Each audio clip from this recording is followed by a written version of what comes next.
Hello. Hopefully you can hear me.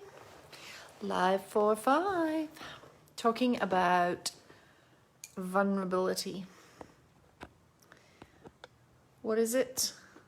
Why are so many women so bad at it? And is this the real reason why you don't get any support? Okay, so I'm just going to jump in. Vulnerability. Most people, when they hear vulnerability, they think about a weakness, or they think about getting to that point of that neediness, which is actually one of the issues around why people struggle to be vulnerable, because they consider it to be a weakness, and they consider it to be this needy place. And a lot of women wait until they get to the point where they are frazzled in needing help or support. And so being vulnerable is really difficult. And one of the reasons it's very difficult, especially with the masculine, is that so many women have been conditioned into not getting the support from the masculine that they need.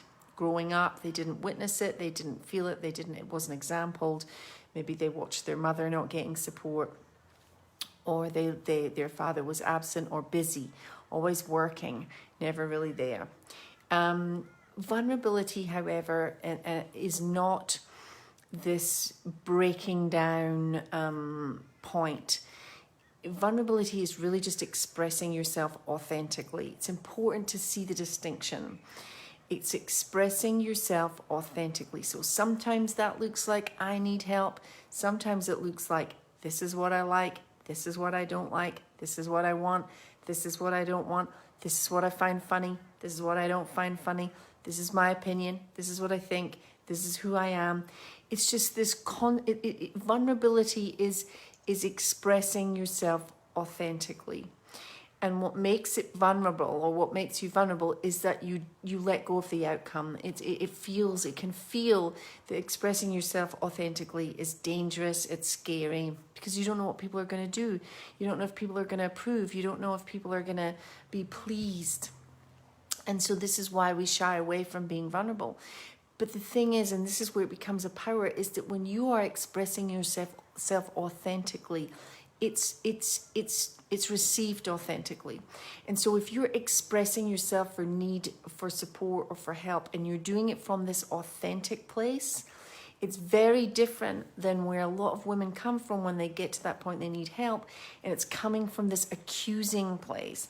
You never do this, I need this, no one's here for me to do this, I always end up doing this on my own.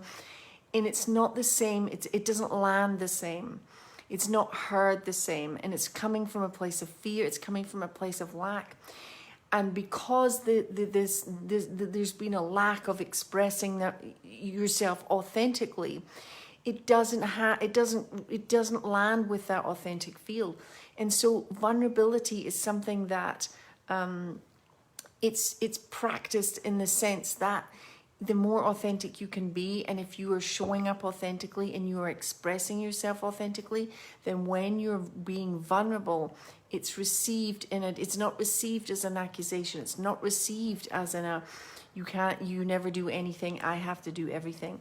And unfortunately, a lot of women wait until they're at that stage in a relationship, or where they're looking for support from the masculine, and then it becomes this point where they're getting nothing, and they're desperate for help, and then and when it's coming out from this needy, angry, frustrated, burnt out, frazzled place. And unfortunately, what's happened, because there hasn't been that vulnerability, that shared vulnerability, because a woman hasn't been making herself vulnerable for all this time, and she hasn't been asking for what she needs in ways that can get it, and she isn't doing everything.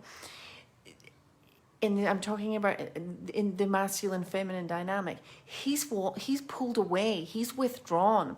He feels literally like, well, she doesn't need me, I'm pretty much redundant, and whenever I do try and do anything, it's not right anyway. It's not good enough, it's not done like this, it's not done like that. She can do everything. And there becomes this fracture in the communication, where when she really does need help, and where she really does need the support. It's just not there. And then she asks for it and it's just not there. And it's just not as simple as then turning around and suddenly being vulnerable and saying, I need help. And you might get it in that moment. But this is when vulnerability comes across as being is needy or manipulative. And unfortunately, those frequencies are very repelling to the frequency that you want. And you remember, you have to think about everything in terms of energy, frequency, vibration, which is why when you're allowing yourself to be vulnerable and coming from an authentic place, that frequency, you can never go wrong. Even if someone doesn't agree with you, even if someone doesn't approve, the fact that you're being authentic and being real is what lands. And so this is why you need to practice being vulnerable. Actually, you have to start as you mean to go on in all of your interactions, in all of your relationships, because otherwise you get to this point where the damage has been done. And by damage, I'm talking about the polarity, the energetic pool between the feminine and the masculine that makes the masculine want to serve. And actually, this is how vulnerability is a real powerful tool in your communication, because when you've been vulnerable with a man, when you're vulnerable in that dynamic and it's coming from an authentic space, it triggers something in a man. It triggers that desire in him to serve, to support, to provide, to protect. But if you haven't been cultivating that energy, if you haven't been giving across, emitting that frequency, then it's very difficult to shift the energy at the point where you've now become completely frazzled. And you will find that this is a pattern for you. This is a pattern for you with the masculine, because this is your experience. This is what you're familiar with. You never saw the masculine being there, being supportive. You never saw your mother being vulnerable, being authentic on both sides.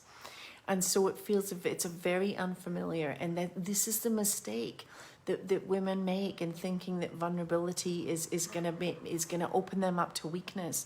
It's gonna open you will never be stronger, never, than when you're being authentic. That nothing can weaken, even if you don't get the response that you think you want, or even if you are met with a yes or a no. It's irrelevant. There is nothing stronger than coming from the authentic self. Nothing.